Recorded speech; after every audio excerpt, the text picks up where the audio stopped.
Assalomu alaykum, aziz tomoshabinlar. Bugun juda muhim masalani tushuntirib beraman. PJ hisoboti bo'yicha pullar nega bir necha oyga kechikdi? Kim bunga bevosita aloqador, kim xavotir olishi kerak, kim esa vaziyatni to'g'ri tekshirib. Ortiqcha asabiylashmasligi mumkin. Bu mavzu nafaqat buxgalterlar yoki rahbarlarga, balki ishchi xodimlarga nafaqa, kompensatsiya, yordam puli yoki hisob-kitob kutayotgan oddiy odamlarga ham tegishli. Chunki hisobotdagi bitta xato, bitta kechikkan topshirish, bitta noto'g'ri JSH yoki bank rekviziti pulning oylar davomida ushlanib qolishiga sabab bo'lishi mumkin. Videoni oxirigacha ko'ring. Chunki men bugun qaysi holatda pul kechikishi tabiiy jarayon, qaysi holatda esa siz zudlik bilan ariza yozishingiz kerakligini aniq tushuntiraman. Hozirning o'zida kanalga obuna bo'ling, like bosing, chunki bunday amaliy ma'lumotlar ko'pchilikka kerak bo'ladi. Avval vaziyat qanday bo'lganini tushunib olaylik. Oldin ko'p jarayonlar oddiyroq ko'rinardi.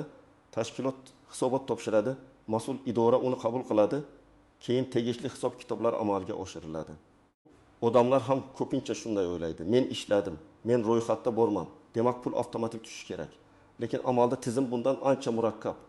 Ayniqsa PJ hisoboti deganda xodimlar, to'lovlar, ajratmalar, ish haqi, ijtimoiy badallar yoki shaxsiy ma'lumotlar bilan bog'liq elektron ma'lumotlar nazarda tutilsa, undagi har bir satr pul harakatiga ta'sir qiladi. Oldin ayrim joylarda ma'lumotlar qo'lda tekshirilardi. Ba'zi xatolar keyinroq to'g'rilanardi. Tizimlar o'rtasidagi bog'lanish hozirgidek qat'iy emas edi. Masalan, korxona xodimini ro'yxatga kiritgan, lekin uning familiyasida bitta harf xato bo'lgan bo'lsa ham, ayrim hollarda mas'ul xodim buni qo'lda aniqlab, tuzatish kiritib yuborishi mumkin edi. Hozir esa ko'p jarayonlar elektron tizimlar orqali yuradi. Elektron tizim esa odamga o'xshab taxmin qilmaydi. Unga JSH, pasport ma'lumoti, STIR bank kartasi ishga kirgan sana, ishdan chiqqan sana, hisoblangan summa, to'langan summa bir-biriga mos kelishi kerak. Bittasi mos kelmasa, fayl to'xtaydi, qaytadi yoki tekshiruvga tushadi. Mana shu yerda asosiy muammo boshlanadi. Odam pulni kutyapti. Buxgalter hisobot topshirilgan deyapti. Rahbar biz hammasini berdik deyapti. Idora esa ma'lumotlar tekshiruvda deydi. Natijada oddiy fuqaro nimaga ishonishni bilmay qoladi. Aslida pulning kechikishi har doim ham kimdir ataylab bermayapti degan emas. Ko'p holatda sabab hujjat aylanishi, elektron hisobotdagi xato, tekshiruv jarayoni yoki moliyalashtirish jadvali bilan bog'liq bo'ladi. Birinchi navbatda siz bitta narsani tushunib oling. PJ hisoboti pul to'lanishi uchun asos bo'ladigan ma'lumot manbai bo'lishi mumkin. Ya'ni tizimda siz haqingizda ma'lumot to'g'ri ko'rinmasa, pul ham avtomatik tarzda chiqmaydi. Bu ayniqsa ish haqi, kompensatsiya, mehnatga haq to'lash bilan bog'liq qo'shimcha to'lovlar, ijtimoiy sug'urta to'lovlari, ayrim nafaqa yoki yordam pullari, shuningdek byudjet tashkilotlaridagi xodimlar bo'yicha hisob-kitoblarda muhim misol keltiraman. Tasavvur qiling, maktabda ishlaydigan o'qituvchiga sentabr, oktabr va noyabr oylarida ma'lum qo'shimcha to'lov hisoblanishi kerak. Maktab buxgalteriyasi hisobotni topshiradi, lekin o'qituvchining lavozim stavkasi 1 emas, tizimda lor 5 ko'rinib qolgan yoki ishga qabul qilingan sana 2 sentabr emas, 15 sentabr deb kiritilgan. Natijada tizim hisoblangan summani to'liq qabul qilmaydi. O'qituvchi men 3 oy ishladim, nega pulim tushmadi deydi. Buxgalter esa hisobot qaytdi, tuzatish beramiz deydi. Ana shu tuzatish, qayta yuborish, tekshirish, tasdiqlash jarayoni bir necha hafta, ba'zan bir necha oy cho'zilishi mumkin. Yana bir real hayotga yaqin holat.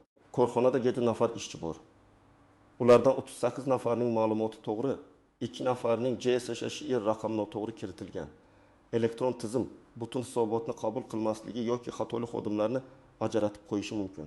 Agar buxgalter xatoni tez ko'rsa, muammo bir necha kunda hal bo'ladi. Lekin agar buxgalter almashgan bo'lsa, eski bozor topshirilmagan bo'lsa, xodimning pasporti yangilangan bo'lsa, karta raqami o'zgargan bo'lsa, jarayon cho'ziladi. Natijada o'sha 2 nafar ishchi pulni kech oladi. Kim xavotir olishi kerak?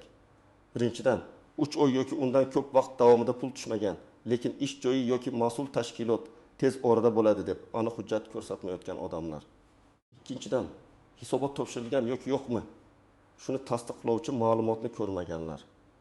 Uchinchidan, ishga kirgan, ishdan chiqqan, familiyasi o'zgargan, pasporti yangilangan, bank kartasi almashtirilgan yoki boshqa hududga ko'chgan odamlar. Chunki aynan shunday o'zgarishlar tizimda mos kelmaslik keltirib chiqaradi. Kim kamroq xavotir olsa bo'ladi. Agar sizga mas'ul tashkilot aniq tushuntirish bergan bo'lsa, masalan, hisobot falon sanada topshirildi. Falon xato sabab qaytdi. Tuzatilgan hisobot falon sanada qayta yuborildi. Hozir moliyalashtirish kutilmoqda desa, bu nisbatan tushunarli jarayon. Yoki sizning hisobingiz bo'yicha pul tasdiqlangan, faqat bank o'tkazmasi navbatda turgan bo'lsa, odatda bunday holat uzoq cho'zilmasligi kerak. Lekin baribir og'zaki gap bilan cheklanib qolmaslik kerak. Hujjatli iz qoldirish foydali. Pul kechikishining eng ko'p uchraydigan sababi hisobot kech topshirilishidir. Masalan, tashkilot oylik hisobot oy tugagandan keyin belgilangan muddatda berish kerak. Agar u 10 kun topshirilishi kerak bo'lsa-yu, amalda 25 kun topshirilsa, keyingi bosqichlar ham suriladi. Keyin xato chiqsa yana qaytadi. Keyin tuzatish kiritiladi. Shu tariqa bir oy kechikish 2 oyga aylanadi. Ikkinchi sabab hisobot topshirilgan, lekin noto'g'ri topshirilgan. Bu juda keng tarqalgan. Summa noto'g'ri bo'lishi mumkin. Xodimning FH pasportidagidek kiritilmagan bo'lishi mumkin. Tug'ilgan sana 1 kun farq qilishi mumkin. Ish davri noto'g'ri ko'rsatilishi mumkin. Elektron tizim uchun Abdullayev va Abdullayev ham ayrim holatlarda farqli yozuv bo'lib ko'rinishi mumkin. Ayniqsa boshqa identifikatsion raqamlar ham mos kelmasa, 3-sabab. Tashkilotda qarzdorlik yoki soliq majburiyatlari bilan bog'liq muammo bo'lishi mumkin. Men bu yerda hamma to'lovlar bir xil bloklanadi demoqchi emasman. Lekin ayrim turdagi hisob-kitoblarda korxonaning soliq, ijtimoiy to'lov yoki boshqa majburiyatlari to'liq aks etmagan bo'lsa, ma'lumotlar qo'shimcha tekshiruvga tushadi. Korxona biz xodimga pul beramiz desa ham, tizim avval hisobot, to'lov, ajratma, shaxsiy hisoblar mosligini tekshiradi. 4-sabab moliyalashtirish jadvali. Bu byudjet tashkilotlarida ko'proq uchraydi. Hujjat tasdiqlangan, ro'yxat shakllangan, lekin pul belgilangan limit yoki smeta bo'yicha bosqichma-bosqich ajratiladi. Masalan, tuman bo'yicha 500 nafar xodimga to'lov qilish kerak. Umumiy summa 2 milliard so'm. Lekin birinchi bosqichda 800 million so'm ajratildi. Qolgan summa keyingi moliyalashtirishda tushadi. Bu holatda xodim aybdor emas. Buxgalter ham ba'zan aybdor emas. Jarayon yuqoriroq darajadagi mablag' ajratilishiga bog'liq bo'ladi. 5-sabab bank rekvizitlari. Ko'pchilik buni mayda narsa deb o'ylaydi. Aslida pul bank kartangizga tushishi uchun karta faol bo'lishi, hisob raqam yopilmagan bo'lishi, bank tizimida ism familiya mos kelishi kerak. Masalan, fuqaro eski kartasini yopgan, yangi karta ochgan, lekin tashkilotga yangi rekvizit bermagan. Hisobotda eski hisob turibdi. Pul o'tkaziladi, bank qaytaradi yoki o'tkazma rad etiladi. Keyin bu pul qayta rasmiylashtiriladi. Bu ham vaqt oladi. 6-sabab xodimning huquqiy maqomi noaniq bo'lishi. Masalan, odam amalda ishlagan, lekin mehnat shartnomasi vaqtida rasmiylashtirilmagan yoki buyruq bor, lekin elektron mehnat tizimiga kiritilmagan yoki ishdan bo'shash sanasi noto'g'ri ko'rsatilgan. Agar tizimda siz o'sha davrda xodim sifatida ko'rinmasangiz, sizga shu davr uchun hisoblangan pul savol ostida qoladi. Keyin ish beruvchi buyruq, tabel, shartnoma, ariza, dalolatnoma bilan isbotlashi kerak bo'ladi. Endi juda muhim nozik masalalarga o'tamiz. Ba'zan odamlar hammaniki tushdi, faqat menikisi tushmadi deydi. Bunday holatda muammo umumiy moliyalashtirishda emas. Ko'pincha aynan sizning shaxsiy ma'lumotingizda bo'ladi. Masalan, bo'limdagi 20 kishidan 14 kishiga pul tushdi, sizga tushmadi. Demak, avval o'zingizning JSHSHIR, bank hisobingiz, ish davringiz, lavozimingiz, stavkangiz, tabeldagi kunlaringiz tekshirilishi kerak. Yana bir tuzoq, og'zaki va'da ertaga tushadi, keyingi haftada hal bo'ladi. Viloyatdan kutyapmiz. Toshkentdan ruxsat kerak degan gaplar ba'zan to'g'ri bo'lishi mumkin. Lekin siz uchun yetarli himoya emas. Agar masala oylar davomida cho'zilayotgan bo'lsa, albatta yozma murojaat qiling. Yozma murojaat bo'lsa, unga javob berish majburiyati paydo bo'ladi. Javobda esa sabab aniq ko'rsatilishi kerak. Hisobot topshirilmaganmi? Xato bormi? Mablag' ajratilmaganmi yoki hujjat yetishmayaptimi? Keyingi nozik jihat, hisobot topshirildi degan gap pul albatta ertaga tushadi degani emas. Hisobot topshirilgandan keyin u qabul qilinishi, tekshirilishi, kerak bo'lsa tuzatilishi, tegishli reyestrga kiritilishi, moliyalashtirishga chiqarilishi va bank orqali o'tkazilishi kerak. Har bir bosqichda xato chiqishi mumkin. Shuning uchun qaysi bosqichda turibdi degan savol berishingiz kerak. Bu savol juda kuchli savol. Chunki umumiy gap emas, aniq jarayonni so'raydi. Istisnolardan biri, ayrim to'lovlar orqaga hisoblab beriladi. Ya'ni pul kechikkan bo'lsa ham, agar sizning huquqingiz tasdiqlansa, keyin bir necha oy uchun birdan to'lab berilishi mumkin. Masalan, siz 3 oy davomida olmagan summangiz har oy 700 ming so'mdan bo'lsa, tasdiqdan keyin 2 million 100 ming so'm birdan tushishi mumkin. Lekin bu faqat hujjatlar to'g'ri bo'lsa va sizning haqliligingiz tasdiqlansa. Agar hujjat yo'q bo'lsa, men ishlaganman degan og'zaki kapning o'zi yetmasligi mumkin. Yana bir noaniq jihat, mas'uliyat kimda? Ko'pincha xodim buxgalterni ayblaydi. Buxgalter esa rahbar esa yuqori tashkilot esa tizimni aytadi. Amalda mas'uliyat bosqichma-bosqich bo'ladi. Xodim o'z hujjatlarini to'g'ri topshirishi kerak. Ish beruvchi mehnat munosabatlarini rasmiylashtirishi, tabel yuritishi, hisobotni vaqtida topshirishi kerak. Buxgalter hisobotni to'g'ri shakllantirishi kerak. Mas'ul idora tekshiruv va tasdiqlashni belgilangan tartibda bajarishi kerak. Bank esa to'lovni rekvizit bo'yicha o'tkazishi kerak. Shuning uchun muammoni topish uchun zanjirni boshidan oxirigacha tekshirish kerak. Ba'zan kechikishning sababi xodimning o'zi bilmagan eski xatoda bo'ladi. Masalan, bir necha yil oldin pasport almashtirilgan, lekin ish joyida eski pasport nusxasi qolgan. Yoki familiya turmush qurgandan keyin o'zgargan, lekin eski familiya hisobotda yuribdi. Yoki bank kartasi boshqa familiyada ochilgan, hisobot esa yangi familiyada ketgan. Shunday paytda tizim bu boshqa odam bo'lishi mumkin deb qabul qiladi va to'lovni ushlab qoladi. Yana bir tuzoq bir nechta joyda ishlash. Agar odam asosiy ish joyidan tashqari o'rindoshlik asosida ishlasa, har bir ish joyida hisobot alohida yuradi. Bir joydagi xato ikkinchi joyga bevosita ta'sir qilmasligi mumkin. Lekin umumiy shaxsiy ma'lumotlar mos kelmasa, tekshiruv murakkablashadi. Masalan, bir joyda sizning JSHShir to'g'ri, ikkinchi joyda bitta raqam xato. Keyin tizimda ikki xil yozuv paydo bo'ladi. Buni to'g'rilash uchun har ikkala ish beruvchi ham ma'lumotni tekshirishi kerak. Endi eng muhim qism. Siz aniq nima qilishingiz kerak? Birinchi qadam. Vahima qilmang, lekin kutib ham o'tirmang. Pul bir oy kechiksa so'rash kerak. 2 oy kechiksa yozma murojaat qilish kerak. 3 oy va undan ko'p kechiksa hujjatlarni to'plab, masalani rasmiy tartibda ko'tarish kerak. Birinchi bo'lib ish joyingizdagi buxgalteriya yoki kadrlar bo'limiga murojaat qiling. Ulardan 3 ta narsani so'rang. Birinchisi, siz bo'yicha PJ hisoboti topshirilganmi? Ikkinchisi, hisobot qabul qilinganmi yoki xato bilan qaytganmi? Uchinchisi, agar xato bo'lsa, aynan qaysi ma'lumotda xato bor? Savolni umumiy bermang. Pulim qachon tushadi desangiz, umumiy javob olishingiz mumkin. Mening JSHShir ish davrim, hisoblangan summa va bank rekvizitim hisobotda to'g'ri ko'rsatilganmi deb so'rang. Ikkinchi qadam, hujjatlaringizni tayyorlang. Sizda pasport yoki ID karta nusxasi, JSHR ma'lumoti, mehnat shartnomasi nusxasi, ishga qabul qilish buyrug'i, agar kerak bo'lsa ishdan bo'shash buyrug'i, tabel yoki ishlagan davringizni tasdiqlovchi hujjat, bank karta rekvizitlari bo'lishi kerak. Agar gap qo'shimcha to'lov haqida ketayotgan bo'lsa, shu to'lovga asos bo'lgan buyruq, ro'yxat yoki qaror nusxasini ham so'rang. Uchinchi qadam, yozma ariza bering. Arizada oddiy va aniq yozing. Men falon tashkilotda falon sanadan falon sanagacha ishlaganman.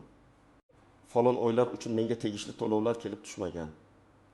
Mening shaxsiy ma'lumotlarim bo'yicha PJ hisoboti topshirilmaganini, topshirilgan bo'lsa qaysi sanada qabul qilinganini, to'lov kechikishining aniq sababini va to'lovni amalga oshirish muddatini yozma ravishda ma'lum qilishingizni so'rayman. Mana shunday yozsangiz, javob beruvchi tomon umumiy gap bilan qutula olmaydi. 4-qadam, arizani ro'yxatdan o'tkazing. Juda ko'p odam mana shu joyda xato qiladi. Arizani qo'lga berib ketadi. Keyin men aytgandim deydi. Yo'q, arizada kirim raqami bo'lishi kerak yoki elektron murojaat bo'lsa, murojaat raqami saqlanishi kerak. Agar sizda ro'yxatga olingan dalil bo'lsa, keyingi bosqichda murojaatni yuqoriroq idoraga olib chiqish oson bo'ladi. 5-qadam, bank tomonini ham tekshiring. Kartangiz faolmi? Hisob raqamingiz yopilmaganmi? Rekvizitlar to'g'rimi? Ism familiyangiz bankda hujjatlaringiz bilan mosmi? Ba'zan tashkilot pul o'tkazildi deydi. Fuqaro menga tushmadi deydi. Shunda bankdan kirim bo'lmagani haqida ma'lumot olish yoki to'lov qaytgan-qaytmaganini aniqlash kerak bo'ladi. Agar pul qaytgan bo'lsa, uni qayta o'tkazish uchun tashkilotga yangilangan rekvizit berasiz. 6-qadam, agar ish beruvchi javob bermasa yoki masalani cho'zsa, yuqori tashkilotga tegishli moliya, soliq, mehnat yoki boshqa vakolatli organga murojaat qilish kerak. Qaysi idoraga murojaat qilish to'lov turiga bog'liq. Agar bu ish haqi bo'lsa, mehnat huquqlari bo'yicha murojaat qilinadi. Agar bu soliq yoki hisobotdagi shaxsiy ma'lumotlar bilan bog'liq bo'lsa, soliq organlari orqali aniqlashtiriladi. Agar byudjet moliyalashtirishi bo'lsa, yuqori turuvchi tashkilot va moliya organi orqali sabab so'raladi. Muhimi, murojaatda his-tuyg'u emas, faktlar bo'lsin. Qaysi oy, qancha summa, qaysi tashkilot, qaysi hujjat, qaysi javob. 7-qadam, o'zingiz uchun kichik jadval tuzing. Unda oylar bo'yicha yozing. Qaysi oy uchun qancha pul kutyapsiz? Qaysi sana murojaat qildingiz? Kim bilan gaplashdingiz? Qanday javob oldingiz? Qaysi hujjat topshirildi? Bu oddiy ko'rinadi, lekin nizoli holatda juda foydali. Masalan, siz oktabr, noyabr, dekabr uchun jami 3 million 600 ming so'm tushmagan deb aniq aytsangiz, masala boshqacha ko'riladi. Ancha pulim tushmadi desangiz, tekshirish ham cho'ziladi. 8-qadam, agar xato sizning ma'lumotingizda bo'lsa, darhol tuzating. Pasport, JSHR, familiya, bank rekviziti, yashash manzili, telefon raqami, mehnat shartnomasi ma'lumotlari bir-biriga mos bo'lishi kerak. Hujjatlarni yangilagan bo'lsangiz, ish joyiga nusxa bering va ma'lumotlarimni tizimda yangilab qo'yishingizni so'rayman deb yozma ravishda topshiring. 9-qadam, hisoblangan summa bilan to'langan summani solishtiring. Ba'zan pul tushadi, lekin odam to'liq tushdi deb o'ylaydi. Keyin qarasa bir qismi qolgan bo'ladi. Masalan, 3 oy uchun 4 million so'm kutgan, 2 million 700 ming tushgan. Bu holatda ushlab qolingan soliq, avans, qarzdorlik, aliment, ijro hujjati yoki boshqa chegirmalar bo'lishi mumkin. Buxgalteriyadan hisob varaqasi yoki rashifrovka so'rang. Har bir summa nimadan iborat ekanini bilishga haqlisiz. Xulosa qilib aytaman. PJ hisoboti bo'yicha pullarning bir necha oyga kechikishi ko'pincha 3 ta katta sababdan kelib chiqadi. Hisobot kech yoki xato topshirilgan bo'ladi. Shaxsiy ma'lumotlar mos kelmaydi. Yoki mablag' ajratish va bank o'tkazmasi bosqichlarida jarayon cho'ziladi. Eng katta xato esa jim kutish. Siz muloyim, lekin qat'iy tarzda hujjat so'rashingiz, yozma murojaat qilishingiz va har bir bosqichni aniqlashingiz kerak. Agar sizda ham PJ hisoboti, ish haqi, qo'shimcha to'lov yoki boshqa pul kechikishi bo'yicha holat bo'lgan bo'lsa, kommentariyada yozing. Necha oy kechikdi? Sabab nima deb aytishdi? Oxiri qanday hal bo'ldi? Bu boshqa tomoshabinlarga ham yordam beradi. Video foydali bo'lgan bo'lsa, like bosing, kanalga obuna bo'ling va yaqinlaringizga yuboring. Chunki bugun bilgan bitta ma'lumot ertaga sizning yoki yaqinlaringizning pulini vaqtida olishiga sabab bo'lishi mumkin.